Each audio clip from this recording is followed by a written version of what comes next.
Listening to Global Affairs Unfiltered with me, Jack Stockwell. Also on K Talk this morning, AM 1640. And very glad, that's glad and proud. Very glad to be here.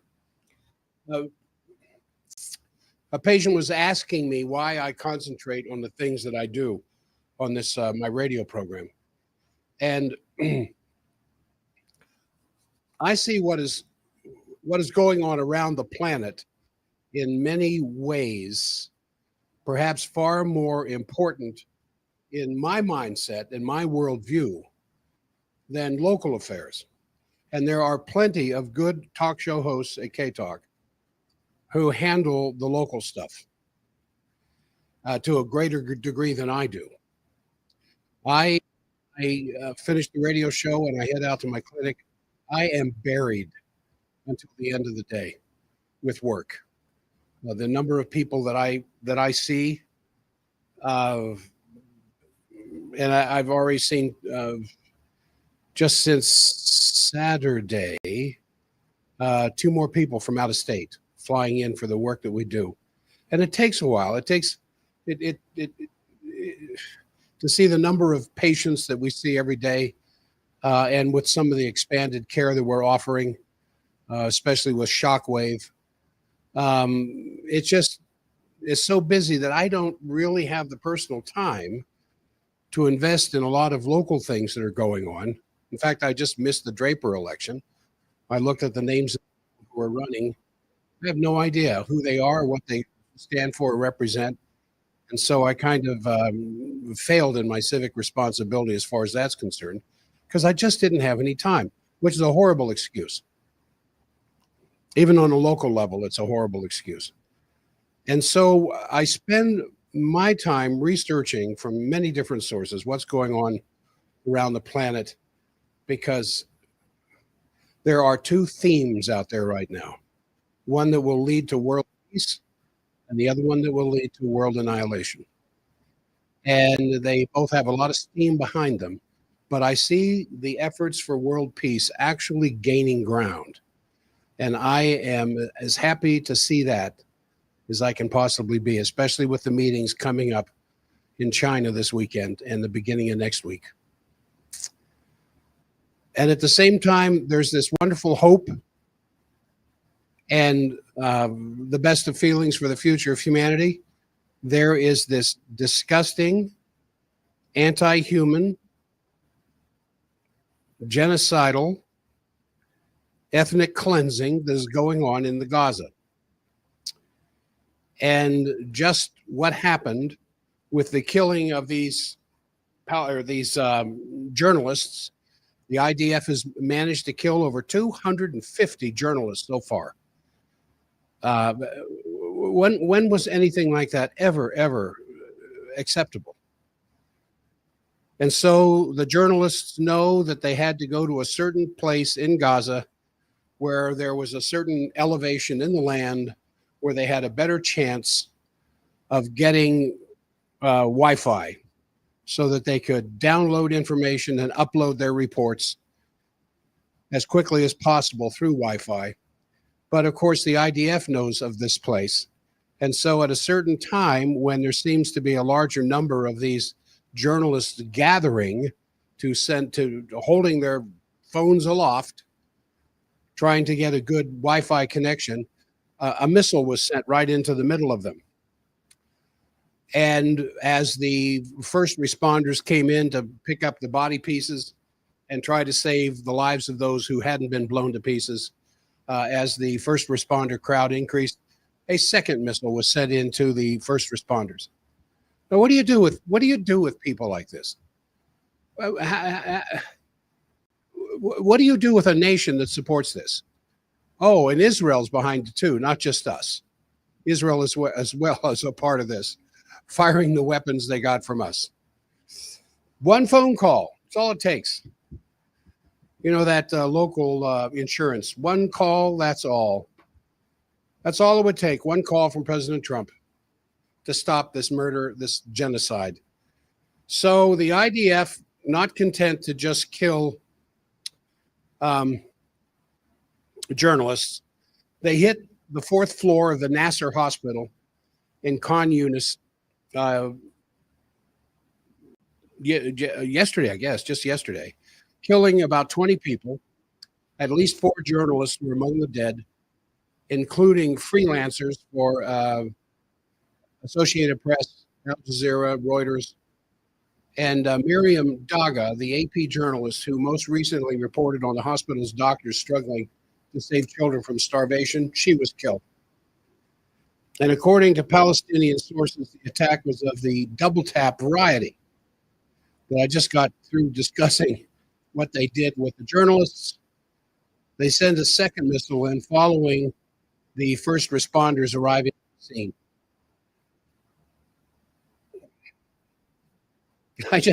There's just no words. There's no words to handle that kind of horror. So the Gaza Civil Defense reported that 7 of its workers and 1 firefighter was killed by the second missile. Just imagine that. Just imagine going to work and not knowing if this is the day missiles are going to rain. So the IDF said nothing about the strike for more than 3 hours before finally announcing that IDF Chief of Staff Zamir had ordered an immediate inquiry into the strike. Then they said this: the IDF regrets any harm to uninvolved civilians and in no way direct strikes at journalists. We're trying to minimize harm to them while safeguarding the security of our forces. So while the IDF is saying things like they're trying to avoid any harm to the uninvolved civilians, data from the internal Israeli intelligence database indicates that at least 83% of the Palestinians killed so far in Israel's onslaught on the Gaza were civilians. 83% of those who were killed with the IDF's movement into and fighting in the Gaza, 83% are civilians. These figures were obtained from a classified Israeli database which records the deaths of militants from Hamas and Palestinian Islamic Jihad. So the Israeli army confirmed the existence of the database, which is managed by the Military Intelligence Directorate, known by the Hebrew acronym AMAN, A-M-A-N. Many intelligence sources familiar with the database said the army views it as the only authoritative tally of militant casualty figures. In the words of one of them, there's no other place to check. This is it. We have it. And according to the data, which were obtained in May of 2025, the Israeli army believed it had killed around 8,900 operatives since October 7th of 2023, the deaths of 7,330 of whom were considered certain and 1,570 recorded as probably dead. The Palestinian medical authorities reported at the time that there were 53,000 Palestinian deaths, making 83% of those deaths civilian, which would constitute one of the largest mass murders of civilians in any war in the last few centuries. Maybe even since the days of Genghis Khan.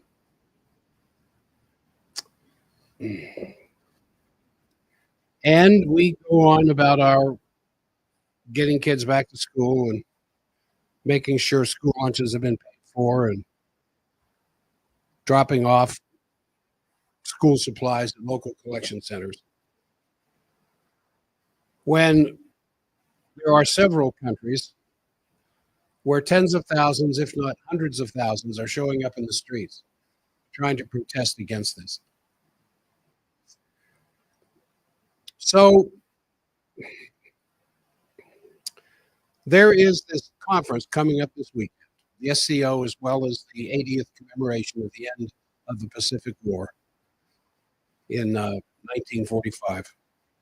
They'll be taking place in Beijing. Putin will be there. I talked yesterday about the necessity of Trump being there as well. And apparently, so far, for some reason, Xi Jinping has not bothered to invite him. Or if he has been invited, it hasn't made the public eye yet. And is absolutely essential that Trump be present at this thing because with this SCO meeting uh, in Tianjin, which is different than the commemoration in Beijing, you're going to have member states representing about 3.5 billion people. And then a few days later, on September 3rd, just the beginning of practically the beginning of next week, celebration or commemoration of the 80th anniversary of the end of World War II in the Pacific. And at the same time, in Vladivostok, a conference with more than 6,000 people from 35 countries, you can be sure they're going to be talking about the Bering Strait Tunnel, the Arctic development that the Russians are pushing for, and which will certainly be on the agenda. So the historic momentum clearly, as I was saying here at the beginning of the program, is there. It is clearly not in the really almost pitiful machinations of the West, or as some people still refer to it as the coalition of the willing. I don't know. Just day by day trying to sabotage the potential of normalization between the United States and Russia.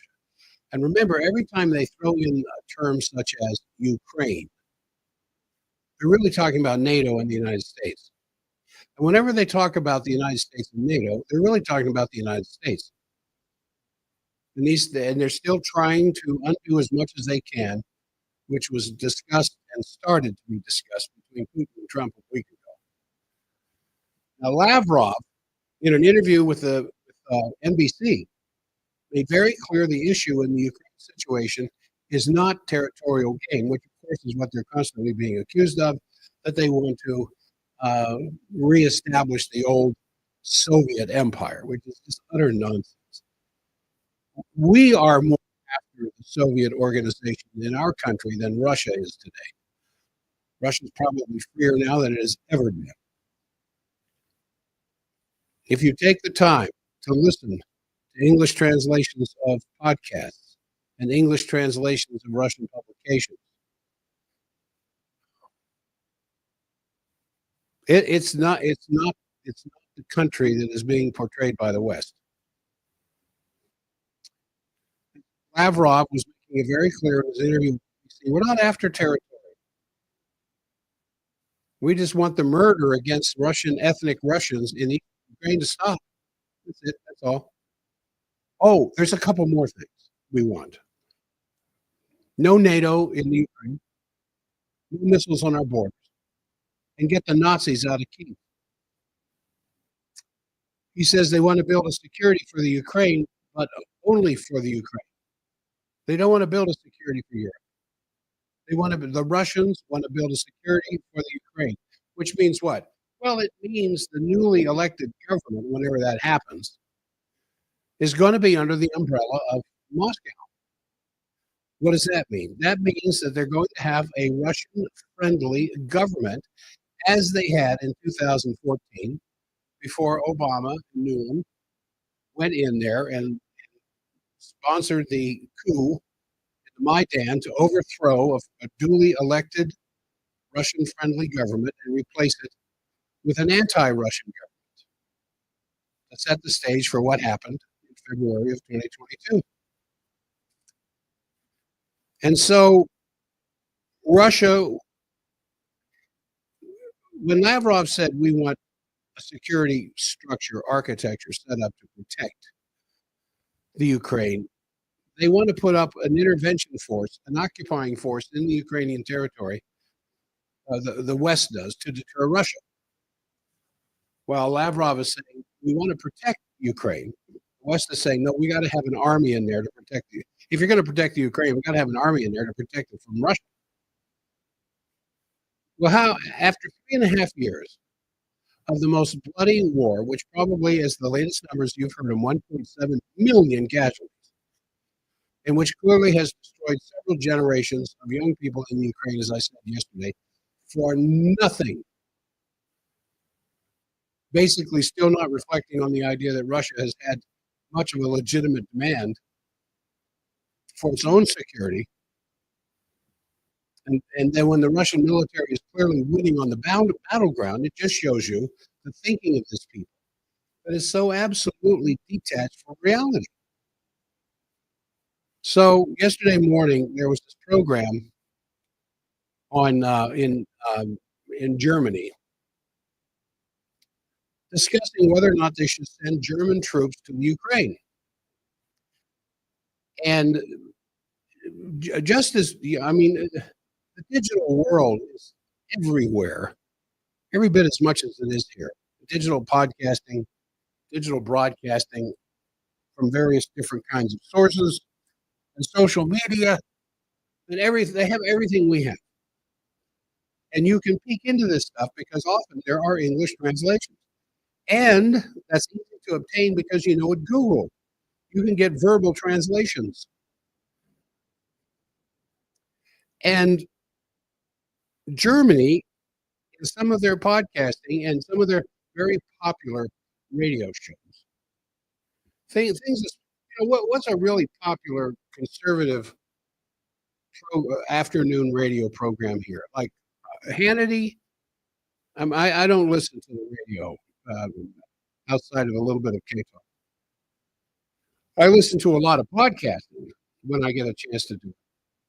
But I bring up Hannity because on the same level of popularity, they have this fellow talking on German radio about sending German troops to the Ukraine. Now, if you've been listening to my show long enough, you know what my thoughts of something like that is.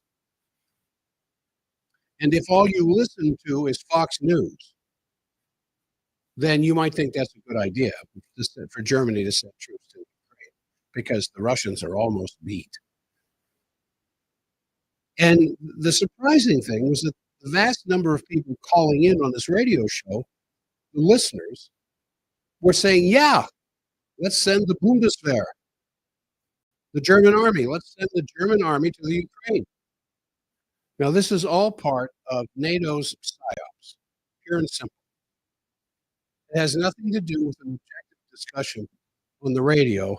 It's all part of an ongoing bombardment to convince people that German troops should be sent to the Ukraine, which would be a good solid definition of insanity. And the whole issue, very clearly from the Russian side, it has nothing to do with territory. They want to protect the Russian-speaking parts of the Ukraine, but for them, the issue is they don't want to have an offensive system on their border. Do we want? I mean, what have we put up with? What's the offensive system we put up on our border? Well, the drug cartels. Is there an offensive system on our northern border with Canada, threatening missile launches into the country?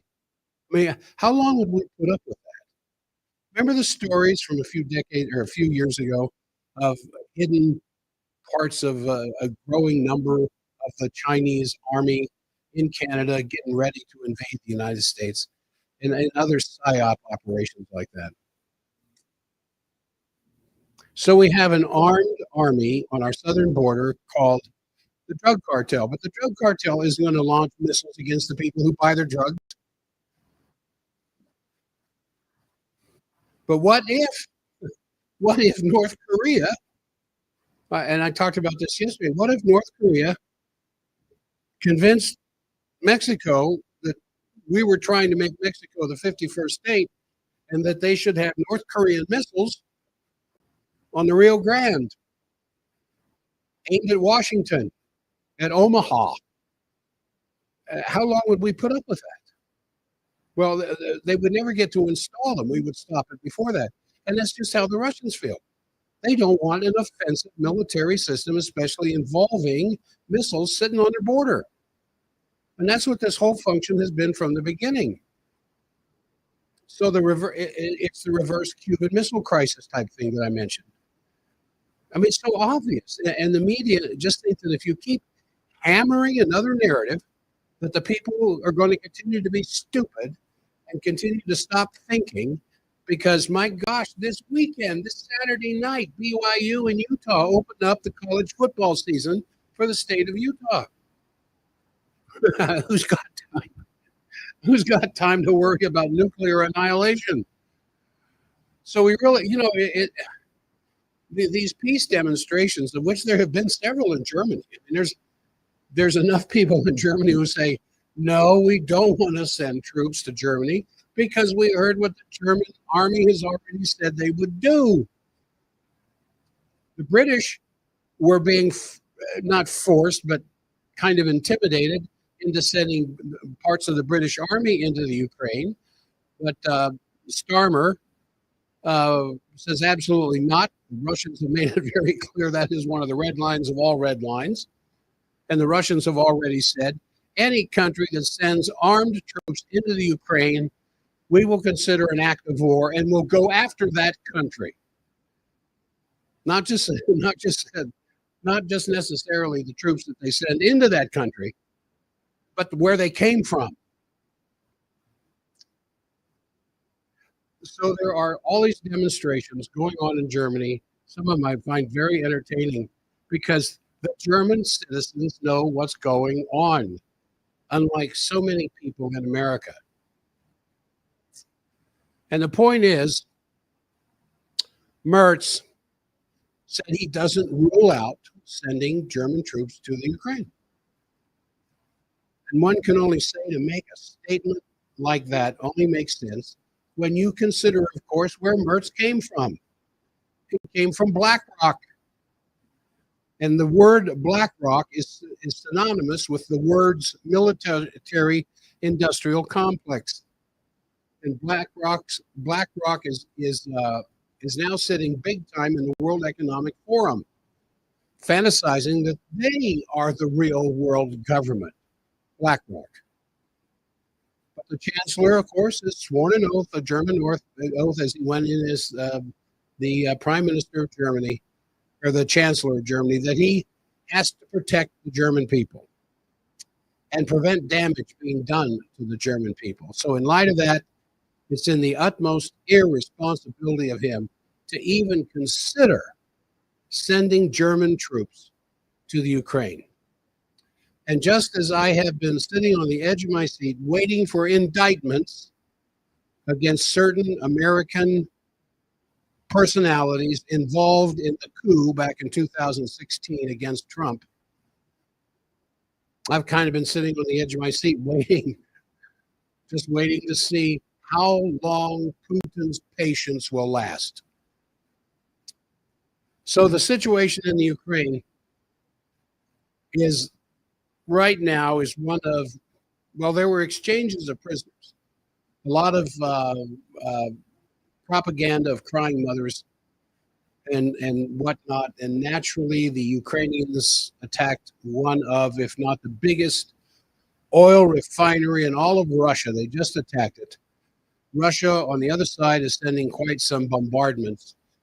And there are also rumors that Zelensky would already prepare his election team in London to replace Zelensky. So naturally, you kind of have to see how that plays out. But one thing that was interesting in this latest bombardment of Ukraine by Russia, I think it was as many as 10 Kinzhal missiles were involved. Kinzhals are hypersonic.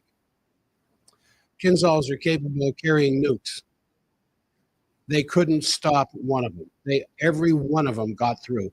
Even with the Patriot missiles and the other kinds of defensive systems that the Ukrainians have, every single Kinzhal got through.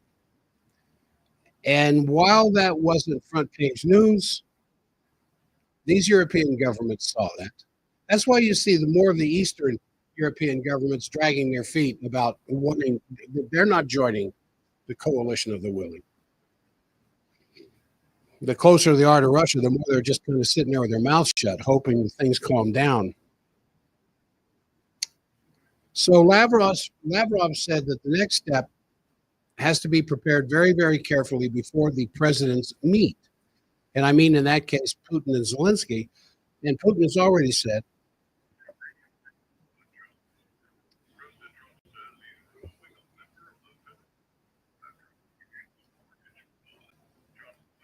Well, news is playing at K Talk.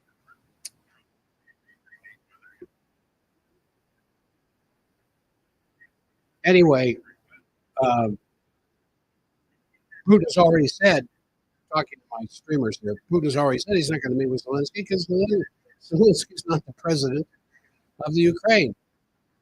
Putin says, let's have elections, let Ukraine pick a legitimate leader. Because, as you well know, Zelensky's term ran out May of last year, whereupon he declares martial law and allows him to stay in until an election comes. And he is the one who's to say when the election will come. So he's essentially a dictator and is remaining in that office until otherwise something dictates something else, which I think happened last week when Zelensky went to the White House. I think Trump gave him his pink slip. You're fired, buddy. Start making your arrangements to disappear. Now, there is another trick. One of the many tricks that the West is using to try to fool Russia, and which is the idea of the fake neutrality of the Ukraine. And that hangs around the Finland president Stubb,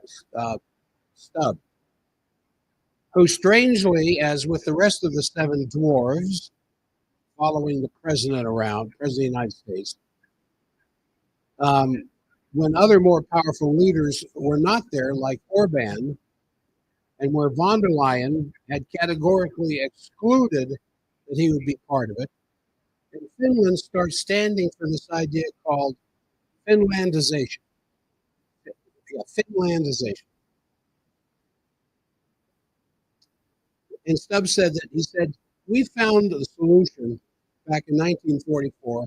And he said, I believe that we can find one in 2025. Now, what he didn't say, and this is a direct lie, was that the Finlandization of 1944 was one of the neutrality in respect to the Soviet Union. And it would mean that if Ukraine would join NATO or something, like Article 5 protection. But he said, of course, that, as soon as Finland became a part of NATO earlier this year, this is why Russia sent 75,000 troops, I think it is, north of St. Petersburg, up the coast, to protect themselves from any NATO invasion coming in from Finland. My goodness. And the other big topic around the Ukraine, and it's being discussed in the UN today, is Nord Stream 2. Now,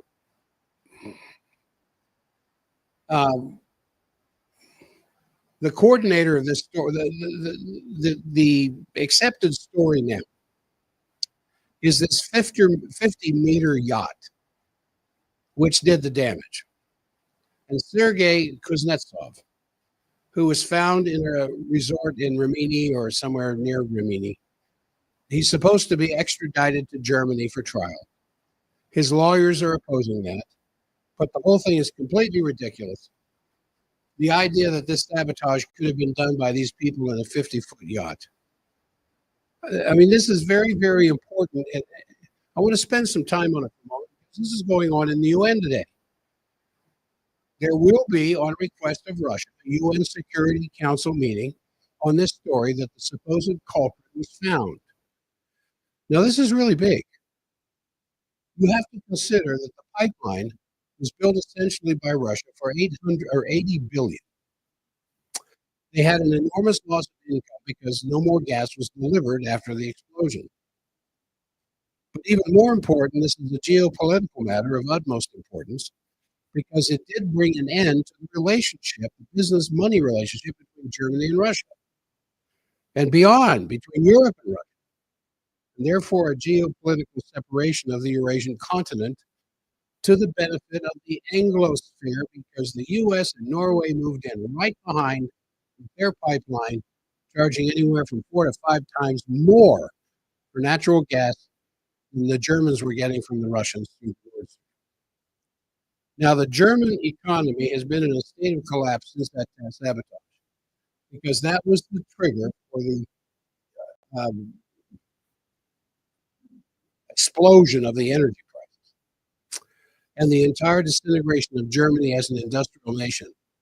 And because of its size, all of the European Union suffers. I mean, this is big. This is the transformation of a Germany, which was the third or fourth largest economy in the world, which still, despite all the green crap that has been going on there, had an enormous power of science and technology. And ever since you have all these insolvencies, the unemployment, the poverty, the dismantling of the social welfare state, that could only be financed as long as you have an industry. So the consequence of this is extremely big. Now remember that when that happened, shortly after, Seymour Hersh had put out this very credible story that it was the CIA on orders of Biden that this diving unit was trained in Panama City, and that's in Florida. That's the location where the CIA Maritime Branch and Directorate of Operations is located. And so he said this is where they trained to go down 200 feet, which obviously requires very trained divers because the water there in the Baltic Sea is extremely cold. And so you can't just slap on a snorkel or some scuba tanks and go down.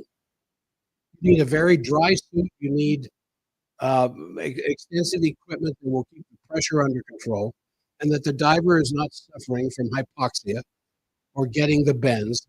And they have to carry a lot of weight with them to get them down to 200 feet. And so, in other words, you cannot just do, in any case, some known pipeline blower upper in a 50-foot yacht diving off the side of the boat in a snorkel.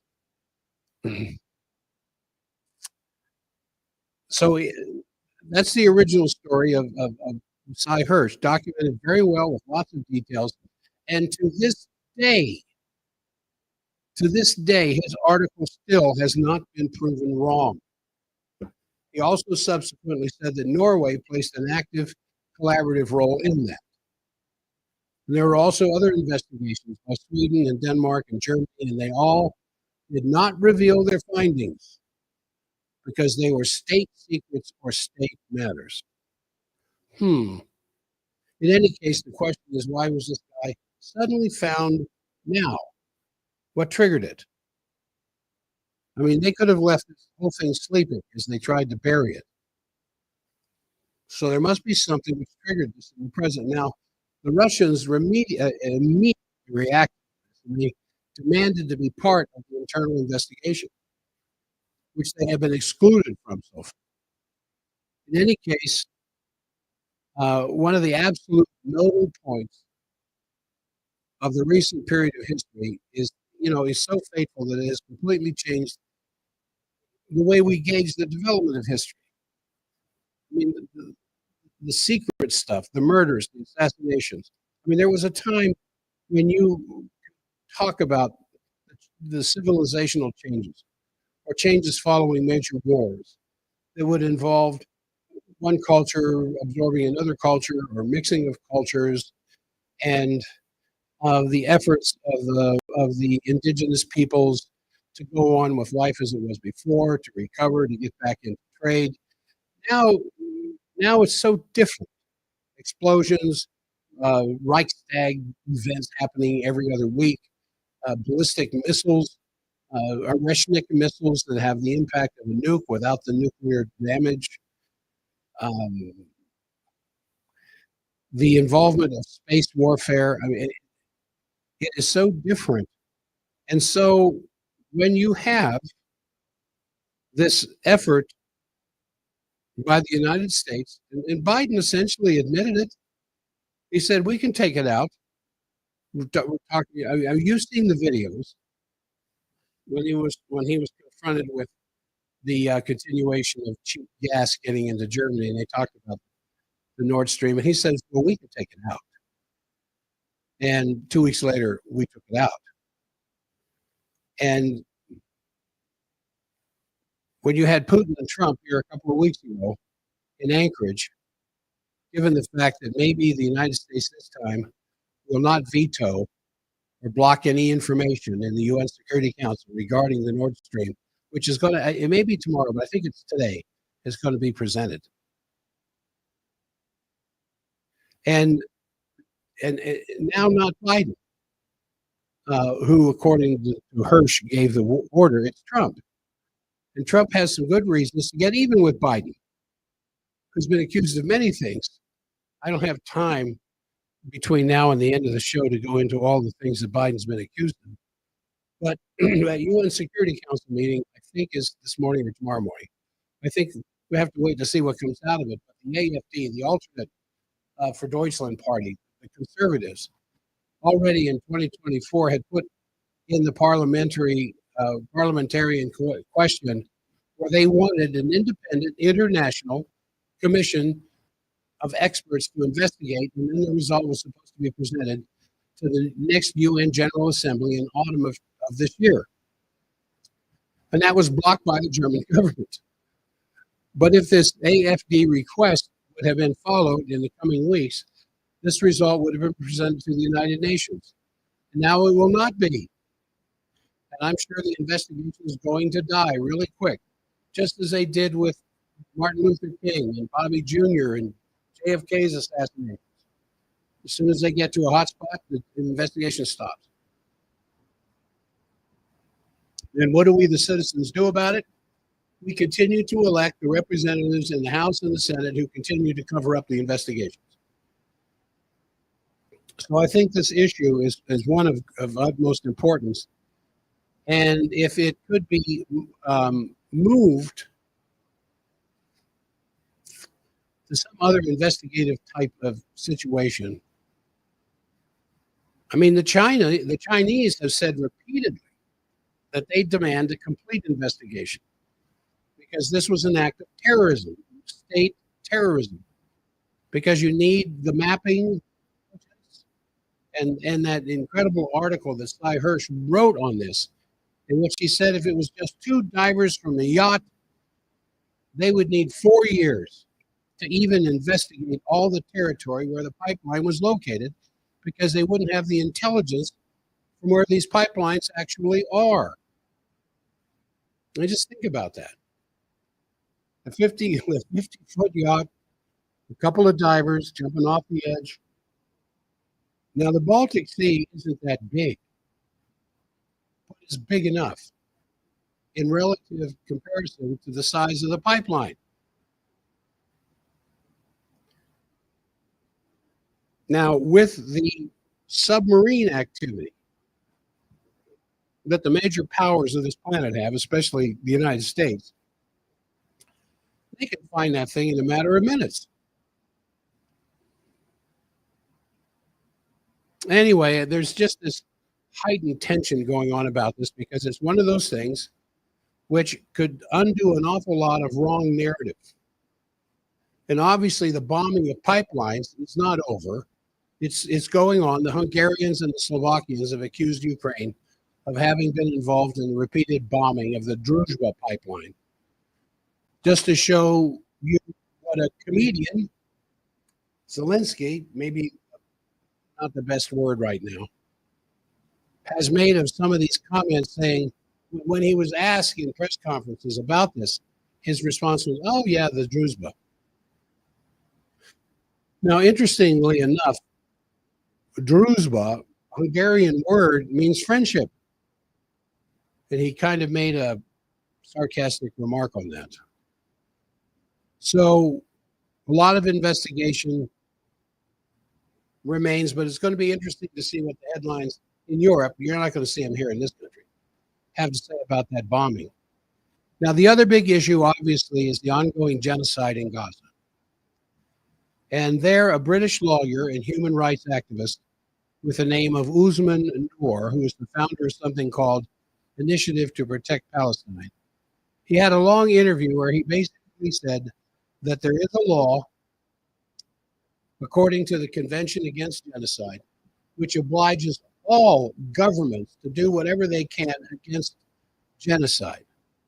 It's not an option, but they are, according to the Genocide Convention, Convention for the Prevention and Punishment of Genocide, that would be obliged to move against it, even militarily. And there are a couple of countries that are calling for military intervention in the Gaza to protect these Palestinians from this ongoing genocide. Now, this is something to look at. I mean, this is an organization which has 8,000 members and 90 organizations that participate in it. And this fellow just makes the argument that it was already the International Court of Justice, which is legally binding, mind you, ordered Israel not to order Rafah in May of 2024 and to allow the unhindered flow of aid to begin. And Netanyahu, of course, completely ignored that. And as his lawyers said, they had made it clear to the whole world that Israel regards itself as being completely above the law because they did not react to the legally binding order of the highest court of the world. So that's something to continue to consider. That court also, remember, had crimes against humanity charges against George Bush Jr. and still does. You know, George Bush Jr. doesn't do a whole lot of traveling outside the United States. But they also have brought charges of crimes against humanity against Putin as well. So there was a couple of issues because we are members of the ICC, whether or not he might get arrested if he showed up in Alaska. So as I was talking about there earlier, the internal data of the Israeli army that was just obtained this last weekend, 83% of the casualties in Gaza are civilians. And that some 37 of that number is children. So only 17% are fighters. Of every 100 people killed in the Gaza, 17 of those 100 were Hamas fighters. 83 of them are citizens. And of course, that is a proportionality that is completely outside of any comparison of any other conflict going on in the world right now. So, given the fact that this is now, we're coming up to September, where the issue of Palestine is going to be a very, very big topic in the UN General Assembly. Well, you know that France is calling for the state of Palestine. Canada is calling for it now. Could Israel be forced to accept such a package? Which does not require a change in the attitude of the United States by any means. But obviously, this is a part of the whole fight. You know, part of it is the fact that Tulsi Gabbard is continuously going after the deep state. She now has said that the U.S. community has been infiltrated by the deep state actors who are, she says, busy inserting their own partisan political opinions and views on the public. She said there were a lot of pockets where the deep state actors were very entrenched and they're politicizing the centers of their position, either against the American people or creating intelligence products and inserting their own partisan political opinions and views. She said these are dangerous people because they believe their views and opinions supersede the U.S. Constitution and that they all swear an oath to uphold, to support, and defend. And those who are elected by the American people, specifically the President of the United States. So we'll kind of have to wait and see. This thing with Bolton, I didn't have time to get into it very much yesterday, but this raid on his office and the house of Bolton. And 37 such people have had their clearances taken away now. There's a lot going on in which we only have a glimpse of, including that Pete Hegseth hired several Pentagon officials that may or may not be related in totality to what Tulsi Gabbard has done, but it might. Now, the only other issue, which I really have to say, holy smoke, it's 8:50. The only other issue is the package between Trump and the European Union, which was agreed to by von der Leyen, which of course just there wasn't one business in Europe happy with that. It can only be undone at a certain point because it has reduced Europe to the complete colonial status of the United States. which in the long run will be good for the American dollar and goods coming from Europe. But it's just another knife in the back of Europe, stabbed by European leaders. Now, in the few minutes remaining, I was going to get into the money end of that, but I don't, I don't think I will. I want to mention a couple of other things. Vance has said no troops to the Ukraine. He promised yesterday that security guarantees for Ukraine will not include U.S. boots on the ground. He said, thank goodness. He said this: the president has been very clear. There are not going to be boots on the ground in the Ukraine. But we're going to continue to play an active role in trying to ensure that the Ukrainians have the security guarantees and the confidence they need to stop the war on their end, Vance said on NBC News Meet the Press. Just more gobbledygook. What possible security guarantees can the United States offer the Ukraine that Putin and Lavrov will sit there and say, okay, that's fine? Vance also expressed the hope that the conflict in the Ukraine would be resolved within 6 months. I don't think the Ukrainian army can last that long, but that's what he said. He said, we have a president who's engaging in energetic diplomacy to try to stop the killing. That's as it should be. I think the American people should be proud of it. And whatever the outcome of this is, whether the war ends in 3 months or 6 months, or hopefully not beyond, but we should be proud that we have a president who's trying to stop the killing. Now, on top of that, Canadian Prime Minister Carney, former Bank of England governor, is all in on the security guarantees for the Ukraine and doesn't even rule out sending Canadian ground troops to the Ukraine. He said, in Canada's judgment, it is not realistic that the only security guarantee should be the strength of the Ukrainian armed forces. That needs to be buttressed and reinforced. He said that in Kyiv during a joint press with Ukrainian's President Zelensky yesterday. Carney was in Kyiv for Ukrainian Independence Day, which just recently happened, of course, along with U.S. envoy Keith Kellogg and numerous others. And Carney and Zelensky also signed an agreement on drone co-production. And Carney said Ukraine would receive more than 1 billion in euros, 723 million cash, in military aid from a previously announced package next month. So during this press conference, the reporter asked Zelensky about the story in the Wall Street Journal, which said the Pentagon had for months been quietly blocking Ukraine's use of the U.S. supplied Atacam missiles to targets in Russia. Zelensky replied that Kyiv has of late been using its own dramatically produced long-range weapons to hit targets inside of Russia, which are not cleared with Washington.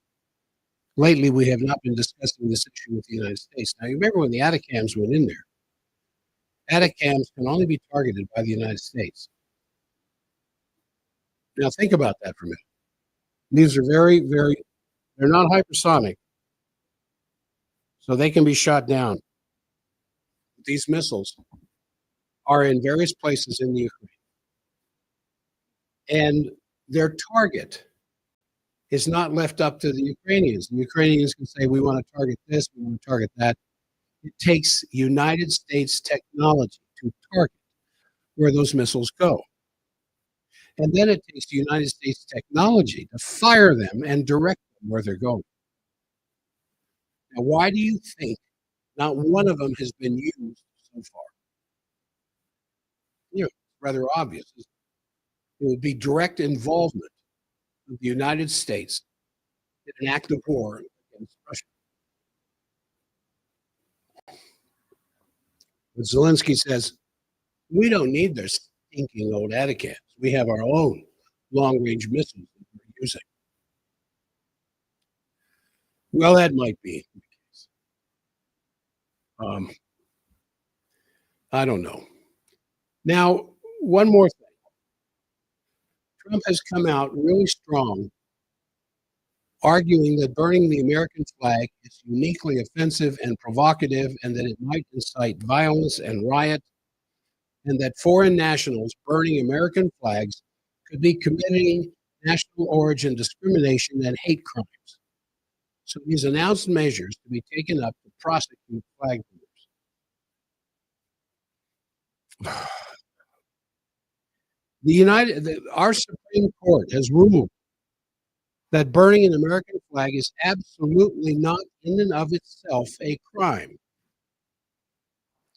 If you set an American flag on fire and threw it inside a building, that's different. But the burning of the flag itself is not a crime, and it should not be a crime. As far as I'm concerned, it's one of the ultimate expressions of free speech.